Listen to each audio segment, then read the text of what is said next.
Dando continuidade ao nosso conteúdo de pontuação, nós iremos agora para a tão temida vírgula, né? Que é um negócio assim impressionante, mas os desvios gramaticais cometidos pelo não cumprimento das regras que dizem respeito à vírgula é um negócio bem recorrente.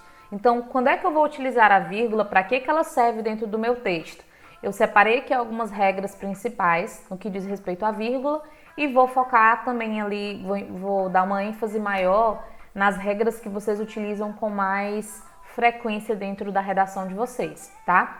Então aqui, ó, a vírgula, ela vai servir dentro da produção textual para separar termos de uma mesma função sintática.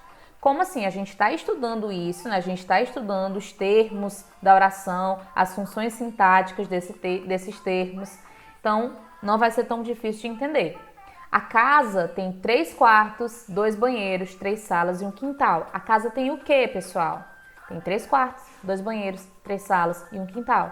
Então, tudo isso que eu vi aqui, que eu li depois, são objetos diretos do meu verbo ter. São complementos verbais, completam o sentido do verbo ter, né? Como não tem preposição, são objetos diretos, né? Então, eu tenho um objeto direto, 2 objetos, 3 objetos, 4 objetos. Então, para separar termos que possuem a mesma função sintática, eu vou utilizar a vírgula.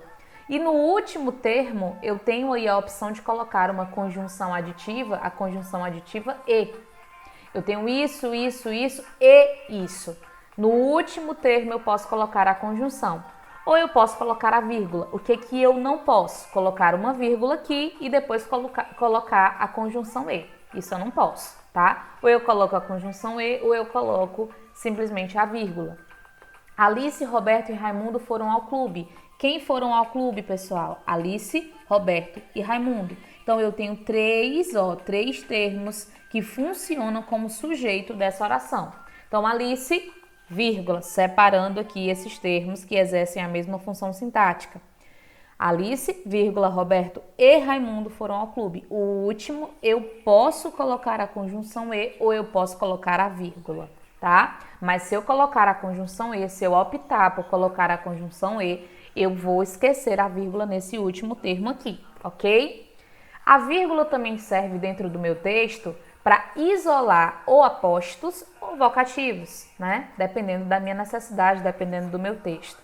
Então aqui, ó, a gente vai ver aqui o primeiro exemplo, quando eu utilizo a vírgula para isolar um vocativo. Pessoal, vocativo na língua portuguesa é um termo acessório que a gente viu na aula passada. Vocativo é aquele termo que eu utilizo para invocar, né, o meu interlocutor, para chamar o meu interlocutor, né? Tia, posso ir no banheiro? Esse tia é um termo que eu estou utilizando para me referir à professora e pedir para ir no banheiro. Então, o vocativo é esse chamamento. E não esqueçam, o vocativo na língua portuguesa, ele sempre estará isolado por vírgulas, sempre. Então, Marcos, traga seu certificado assim que puder, né? Então, Marcos é a pessoa com quem eu estou falando. Isolo aqui com a vírgula e termino a minha oração. Eu poderia colocar esse vocativo no meio aqui da oração ou lá no final. Traga seu certificado assim que puder. Marcos, vírgula, Marcos. Ele sempre vai estar isolado, o vocativo sempre vai estar isolado por vírgula. Não importa se ele vier no começo, se ele vier no final ou se ele vier no meio da oração, tá? O aposto, a gente também viu na aula passada, também é um termo acessório. É um termo ali que a gente acrescenta na nossa oração, né?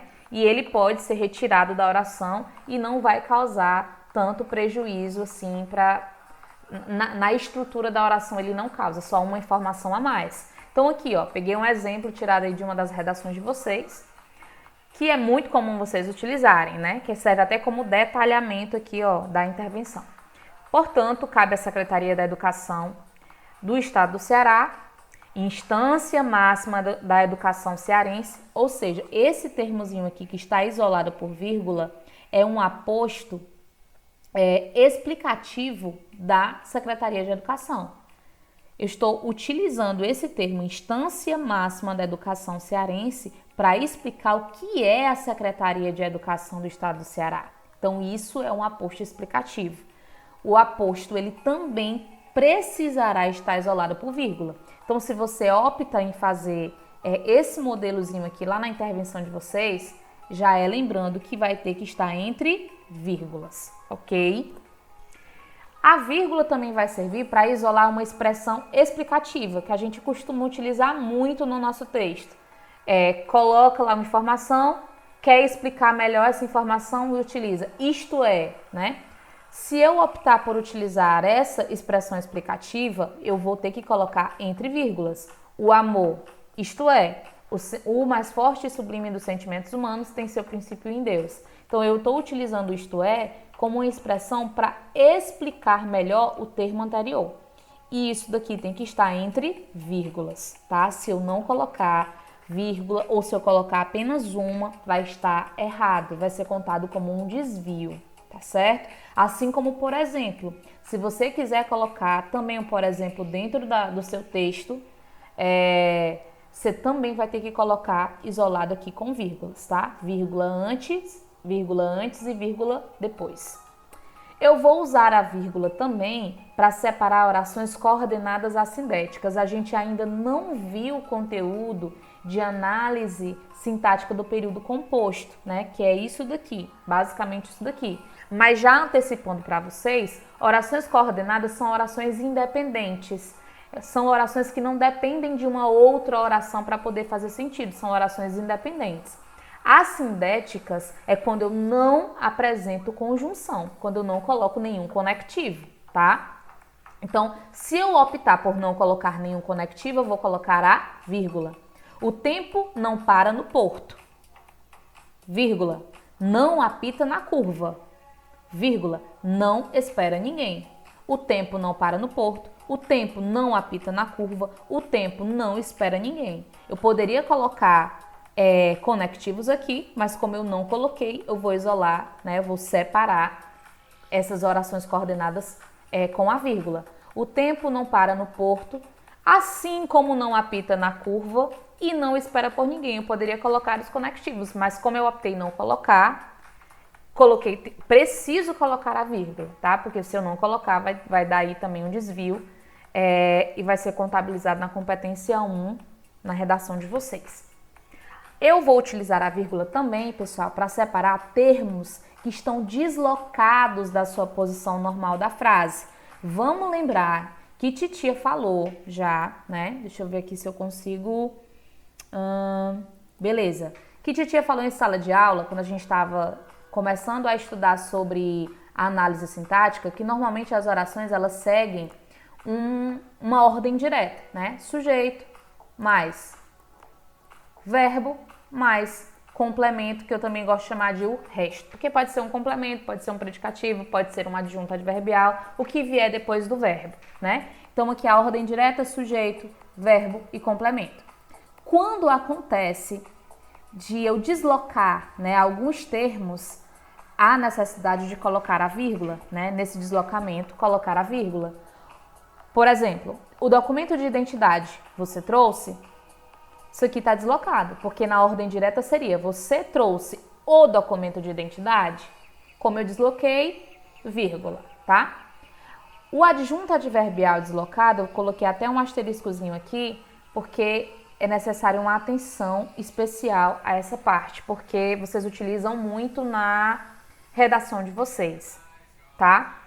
O adjunto adverbial, vamos lembrar que também é um termo acessório que vocês viram na aula passada, né? É aquele advérbio ou aquela locução adverbial que dá uma ideia de... apresenta circunstâncias, né? Apresenta circunstância de tempo, apresenta circunstância de modo, apresenta circunstância de lugar, de intensidade, beleza. Essas informações adicionais, né? Acessórias que a gente acrescenta na nossa oração.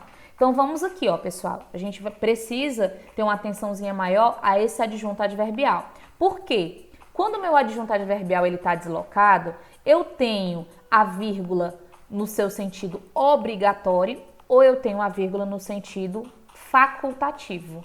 O que é algo facultativo? Eu posso colocar ou não e vai estar correto, tá?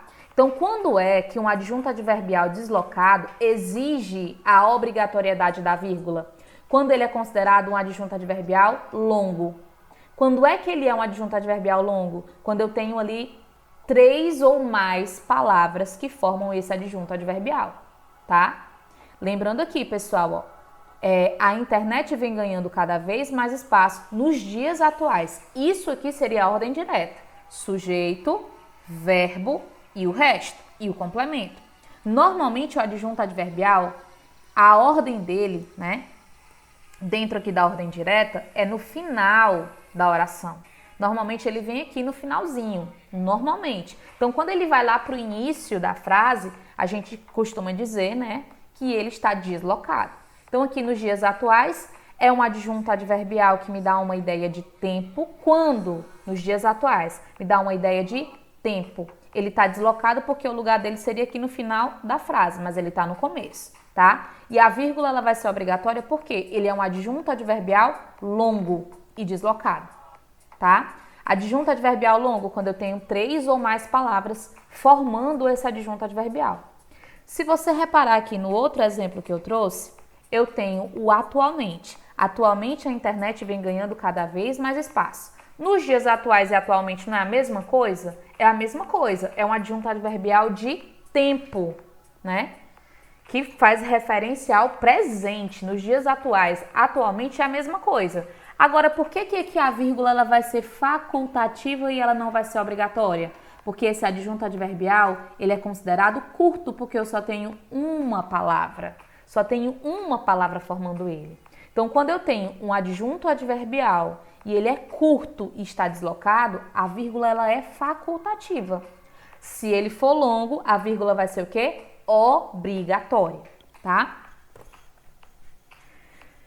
Utilizamos a vírgula também, pessoal, para separar orações quando elas são adversativas, né, que dá aquela ideia de contraste, normalmente marcados pelas conjunções mas, porém, contudo, todavia, no entanto, não obstante, né? Essas orações adversativas, elas são marcadas pela vírgula. As orações coordenadas conclusivas, as orações coordenadas explicativas e algumas orações alternativas. Eu coloquei aqui os exemplos, porque a gente ainda não viu, a gente ainda não estudou as orações coordenadas. Já dá para a gente ter uma ideia, tá? Então, eu coloquei aqui os exemplos e a gente vai olhar aqui pelos exemplos. Esforçou-se muito, porém não conseguiu o prêmio, né? A gente tem aqui, ó, um conectivo que a gente considera um conectivo adversativo. Dá uma ideia de quebra de expectativa. Se ele se esforçou muito, qual era a expectativa? Que ele conseguisse o prêmio. Então, o porém, ele dá uma ideia de contraste, uma ideia adversária, uma ideia adversativa. Então, sempre que eu precisar utilizar um conectivo adversativo, antes eu vou colocar a vírgula, tá? Se estiverem dentro do mesmo período. Lembrando que o porém aqui eu poderia colocar mais, poderia colocar todavia, contudo, estaria dentro do mesmo sentido, tá? Se estivesse dentro do mesmo período, a vírgulazinha é antes. Queria fazer só um pedido para vocês, pessoal. Tem gente que gosta de colocar aqui o ponto final e começar um outro período. Beleza. Se isso acontecer, é importante que coloque a vírgula depois, porém, vírgula, não conseguiu o prêmio. Isso se tiver um ponto final aqui, tá? Um pedido, por favor. Se vocês optarem por fazer isso, não utilizem um conectivo mais, tá? Para começar um novo período. Ele é muito frágil para poder começar, para ter força de começar um período. Se você quer dividir o período e começar o outro período com um conectivo adversativo, utilize o porém, utilize o entretanto, utilize o no entanto, não obstante, mas não utilize o mais, tá bom? O mais quando ele fizer parte do mesmo período, tá bom? Aqui a gente tem um exemplo de um elemento conectivo que dá uma ideia de conclusão, né? Aliás, de explicação, tá? Vá devagar que o caminho é perigoso. Ó, vai devagar, por quê? Porque o caminho é perigoso. Eu tô te explicando, ó. Por que tu tem que ir devagar? Porque o caminho é perigoso. Então aqui poderia ter o quê? Poderia ter o pois, poderia ter o porquê, que daria essa ideia de explicação. Estude muito, pois será recompensado. A gente também tem um conectivo que dá essa ideia de explicação, tá? Poderia também aqui, ó, utilizar um conectivo de conclusão, né? Estude muito, logo será recompensado. Se eu colocar também um conectivo conclusivo, é importante que eu coloque também aqui, ó, a minha vírgula. As pessoas ora dançavam, ora ouviam música. Eu tenho aqui, ó, conectivos alternativos. Isso aqui não acontece com todos, tá? O ora é um que a gente utiliza, mas, por exemplo, o ou, não necessariamente eu preciso colocar a vírgula.